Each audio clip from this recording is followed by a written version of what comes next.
Assalamualaikum dan salam sejahtera. Tiada siapa yang gembira dengan kekalahan namun tewas 0-3 di tangan Vietnam dalam aksi kontroversi di Stadium Midin semalam mencetuskan suasana panas terutama dalam kalangan penyokong Harimau Malaya.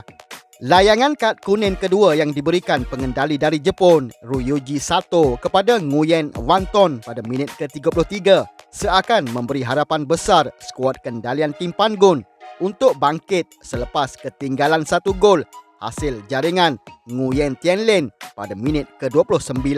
Namun harapan itu musnah susulan penalti kontroversi yang diberikan kepada Vietnam pada minit ke-59 selain bencana lebih buruk melanda kem negara apabila tonggak pertahanan Azam Azmi Murad dilayangkan kad merah kerana didakwa mengasari Don Wan Hao di luar garisan padang.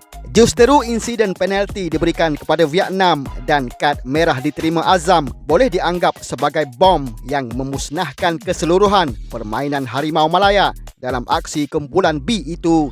Walaupun pahit untuk ditelan namun hakikatnya tiada apa lagi yang boleh dilakukan Harimau Malaya kerana keputusan perlawanan adalah muktamad dan ia tidak akan dimainkan semula. Sementara itu, Ketua Jurulatih Skuad Kebangsaan Kim Pangun memohon maaf kepada peminat Harimau Malaya susulan kekalahan 0-3 skuad itu di tangan Vietnam. Pengendali dari Korea Selatan itu menjelaskan pasukannya perlu memperbaiki segala kesilapan untuk berdepan aksi hidup mati menentang Singapura pada aksi terakhir kumpulan B di Stadium Nasional Bukit Jalil Selasa ini. Beliau berkata pasukannya juga tidak boleh menoleh ke belakang, sebaliknya perlu mempersiapkan diri dengan lebih baik dalam misi memburu slot ke separuh akhir. Kami perlu belajar dari pengajaran ini tewas di tangan Vietnam, terutama buat pemain muda dan kami juga mendapat pengalaman yang baik. Kami perlu belajar sesuatu untuk mendapatkan sesuatu yang lebih baik dan kami perlu terus memandang ke depan.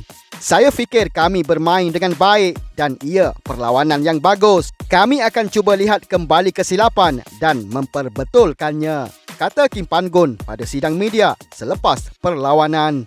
Perkara paling penting insiden itu sebenarnya patut dijadikan pengajaran berguna supaya perkara sama dapat dielakkan pada perlawanan akan datang. Jadi mahu tidak mahu Harimau Malaya perlu lupakan kekalahan dan kontroversi berdepan Vietnam kerana peluang untuk mereka layak ke pusingan separuh akhir masih terbuka. Fokus utama Pangun ketika ini adalah perlu mempersiapkan jentera terbaik untuk memerangkap pasukan jiran Singapura dalam aksi terakhir kumpulan B di Stadium Nasional Bukit Jalil Selasa ini. Dalam erti kata lain, memperbaiki segala kelemahan yang ada menjadi perkara lebih mustahak buat Harimau Malaya ketika ini berbanding mempertikai atau merungut mengenai keputusan pengadil ketika berdepan Vietnam.